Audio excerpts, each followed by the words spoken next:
दोस्तों इस समय हम लोग मुक्तेश्वर महादेव धाम पहुंच गए हैं और इसके अंदर फोटोग्राफी वीडियोग्राफी मना नहीं है, तो अभी हम लोग अंदर जाकर वेट करेंगे, उसके बाद आकर आपको बताते हैं कैसा दर्शन रहा।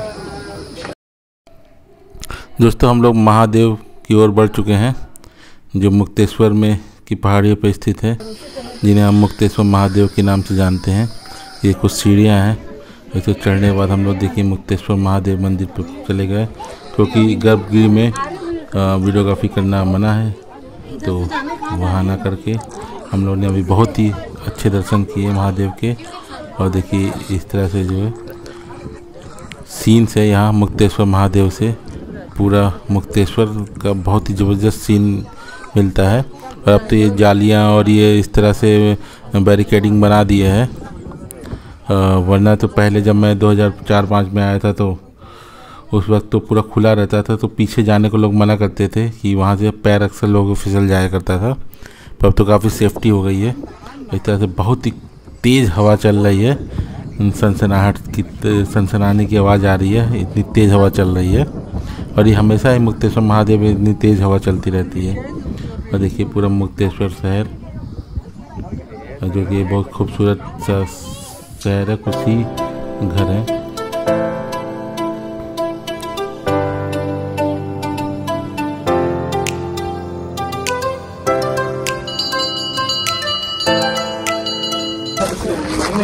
तो अब हम लोग ने मुक्तेश्वर महादेव का दर्शन कर लिया, और एक इनके पीछे चौली झाली है स्थान, जो कि महिलाओं के बीच काफ़ी फेमस है, तो वो देखने जा रहे हैं। यहाँ से 200 मीटर है, तो चल के आगे देखते हैं चौली झाली।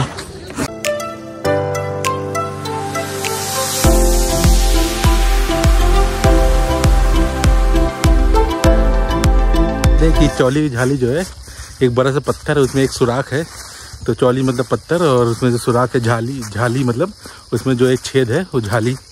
तो चौली झाली जो है महिलाओं के बीच काफ़ी प्रसिद्ध है। जिनको संतान नहीं हो रहे हैं उनके लिए वो महिलाएं क्या करती हैं, वो पत्थर के नीचे जाती हैं और निकलती है उस पत्थर के सुराख से, जैसे बताते हैं कि तब उनका गर्भधारण हो जाता है। ऐसा यहाँ की मान्यता है। इसका कोई साइंटिफिक रीज़न नहीं है, ना मैं किसी सुपरस्टिशन को बढ़ावा दे रहा हूँ, बट यहाँ की मान्यता है, तो उस बारे में आपको बता रहा हूँ। तो ऐसा रास्ता भी दोस्तों हम लोग भटक गए थे, पर फिर से अपने रास्ते में सही ट्रैक पे आ गए हैं। और देखिए घना, बहुत ही घना जंगल है ये, ज़्यादातर चीड़ के पेड़ दिख रहे हैं, और कहीं सीधा रास्ता भैया, सीधा रास्ता कहीं मुड़ना भी है? नहीं सीधा।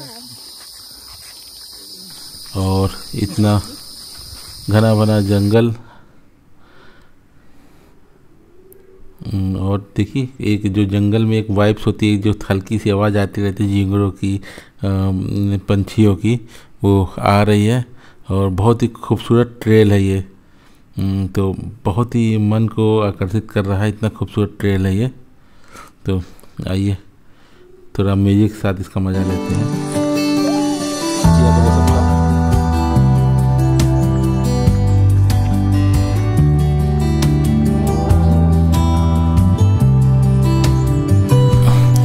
देख सकते हैं दोस्तों सामने जो है झाली हमें दिख गई है। इसी के बारे में बता रहे थे, नीचे से पता नहीं किस तरह से महिलाएं जाती हैं और फिर उसके ऊपर से चढ़ती हैं और फिर ये उतरती हैं। पता नहीं कुछ एक्सीडेंट भी हो जाते हैं इस केस में, ऐसा करने में। तो अब सरकार ने इसको लगभग बैन कर दिया है। तो देख सकते हैं ये खूबसूरत रास्ता ऊपर नीचे करता हुआ, पर इतना स्टीप खाई है, तुरंत ही ये पहाड़ियाँ ख़त्म हो जाती है और बहुत ही स्टीप खाई आती है। ये है पूरी, अब तो लोग नॉर्मल भाषा में बोलते हैं ये पूरी झालियाँ ही हैं। तो देख सकते हैं दोस्तों कितना ऊंचाई पे है ये झाली, चौकी की झाली, और इतनी ऊंचाई पे है कि जो दूर की पहाड़ियाँ दिख रही हैं वो भी यहाँ से नीचे ही दिख रही हैं। देख सकते हैं सारी पहाड़ियाँ यहाँ से नीचे दिख रही हैं, ये इतने हाइट पर है। और बहुत ही रिस्की है दोस्तों, क्योंकि आप जो देख रहे हैं बॉर्डर पे पत्थर, इसके बाद सीधे सीधे खाई आ जाती है। तो सेफ्टी के लिए थोड़ा सतर्क रह के चलिए। और तो मैं कैमरा भी लिया हुआ तो इसलिए मैं थोड़ा ध्यान भटक रहा है, पर एडवेंचर करने वालों को कमी नहीं दोस्तों। देखिए किस तरह से लोग कहाँ कहाँ पहुँच गए हैं। अभी देखिए जूम करके दिखाता हूँ, ये देखिए यहाँ का कोई रास्ता नहीं, कैसे पहुँचे हैं वही जाने। देखिए कहाँ कहाँ एडवेंचर के लिए लोग पहुँचते हैं, और एक अच्छा माहौल मिलता है। यहाँ जो है जिप लाइनिंग भी है, और बहुत ही ख़तरनाक जिप लाइनिंग है दोस्तों, नीचे बहुत ही गहरी खाई है। और ये पूरा मुक्तेश्वर शहर।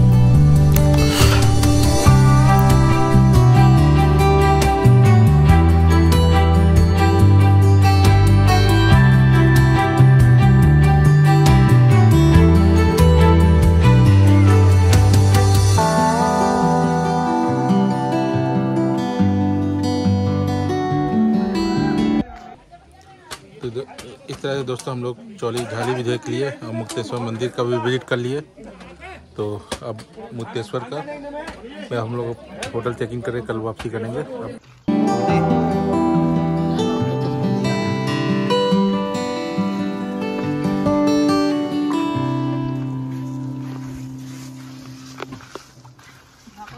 दोस्तों हम फाइनली चौकी झाली से निकल चुके हैं, और हम मुक्तेश्वर में ज़्यादा कुछ देखने लायक नहीं है। तब तो होटल जाएंगे, चेक इन करेंगे, रेस्ट करेंगे और सुबह वापस निकलेंगे दोस्तों। तो फाइनली हम लोग होटल में आ गए हैं और हमने चेक इन कर लिया है। और ये ओम विला है इस होटल का नाम, और ये सुनकिया में पड़ता है। कभी नहीं सोचा नहीं था सुनकिया फिर से आएंगे हम लोग, क्योंकि आज से 20 साल पहले जब मैं ट्रैकिंग किया करता था तो केंद्रीय विद्यालय की तरफ से हम लोग 20% फीस दिए थे और 80% विद्यालय देता था। तो हम लोग यहाँ ट्रैकिंग कर पाए थे। 2000 मेरे ख्याल से उस समय फ़ीस थी ट्रैकिंग की, 10 दिन की ट्रैकिंग थी, और उसमें 400 रुपये हम लोग दिया था। मैंने भैया से लेके दिया था। और एक फॉर्म होता है, याद आता है एक फॉर्म होता है, तो पापा शायद साइन ना करते तो भैया से साइन करवाया था। तो उस समय जो है हमारा तीसरा कैंप जो था, जब हम लोग हल्द्वानी चले थे, तो हल्द्वानी के बाद से तीसरा कैंप जो हमारा सुनकिया था। तो उसकी मेरी कहीं बुकलेट भी पड़ी होगी, अभी भी मैंने उसे संभाल कर रखी है, कहीं होगी, अभी याद नहीं था, ट्रांसफ़र होता है। तो यहाँ की आबादी कौन कौन है, तो आज से 20 साल पहले 2005 में हमने वो ट्रैकिंग किया था। आज देखिए 2005 में 2004 में हमने वो ट्रैकिंग किया था, और आज देखिए 2025-21 साल बाद उसी जगह फिर आ गए। तो सोचा नहीं था कभी आएंगे, और ईश्वर की बड़ी असीम कृपा रही कि हम लोग इस काबिल हो पाए कि हम लोग आए और वापस आ सके और अपने दम पे घूम सके ये सब चीज़ें। तो बहरहाल अभी मैं कैंप तो मैंने आइडेंटिफाई कर लिया कहाँ है, उसको मैं अभी दिखाता हूँ आपको। देख सकते हैं दोस्तों, ये नीचे जो ग्रीन कलर का है, जहाँ तक मेरी मेमोरी है तो यही हमारा कैंप हुआ करता था उस वक्त। ये 2 मंजिल में है, तो ऊपर वाले मंजिल में हम लोग सोते थे, नीचे बिस्तर बिस्तर था, और नीचे वाले मंजिल में वहाँ के स्टाफ सोते थे। और ये जो छत दिख रही है, यहीं हम लोग का खाना होता था, यहीं डांस, यहीं प्रोग्राम, यहीं पढ़ाई, हर चीज़ होती है जब हम लोग आते थे यहाँ। तो उस समय पहली बार हम घर से बाहर निकले थे और उत्तराखंड आए थे, तो कुछ एकदम नया नया हर चीज़ लगता था, बहुत यूनिक एक्सपीरियंस होता था। हर चीज़ ऐसे पहाड़ वहाड़ कभी देखे ही नहीं थे, तो अच्छा लगता था। तो ये है, तो देखिए समय बहुत बलवान होता है, और ये समय तकाजा ये है कि हम फिर उस कैंप को देख पाए जो हमने आज से 21 साल पहले जहाँ के रहे थे हम लोग। ये देखिए ये वादियाँ आज भी वैसी है, कुछ घर और होटल ज़्यादा हो गए बस। तो ये वो हमारा कैंप था, और आप देख सकते हैं कि बहुत ही हसीन अच्छा कैंप था हमारा, जैसा भी था, पर वो मज़ा फिर लाइफ में नहीं आ सकता है। और मैं थोड़ा सा इमोशनल भी हो गया उसको देखकर। हम लोग साइंस के स्टूडेंट हुआ करते थे, और साइंस वालों को कैंप में करने अलाउड नहीं हुआ करता था। तो हम लोगों ने अपने फिजिक्स वाले टीचर से छुपा के अपने स्पोर्ट्स वाले टीचर से बोला कि हमको ले चले, और राजी हो गए थे। और वापस जाके हमने अपने फिजिक्स वाले टीचर से बहुत ही गालियाँ खाई थी, क्योंकि उस साल हम लोग का 12th का बोर्ड भी था। तो वो दोस्त, वो यादें, वो सब ताज़ा हो गई। और वो स्कूल के दोस्त, वो फिर दोबारा अब वो गैदरिंग नहीं हो पाएगी। सब अपने अपनी लाइफ में बिजी हो गए, कुछ नहीं भी रहे उसमें से। तो उन सबको मेरी श्रद्धांजलि। और अब कुछ कहने को बाकी नहीं रह गया दोस्तों। तो आज का ब्लॉग यहीं ख़त्म करते हैं।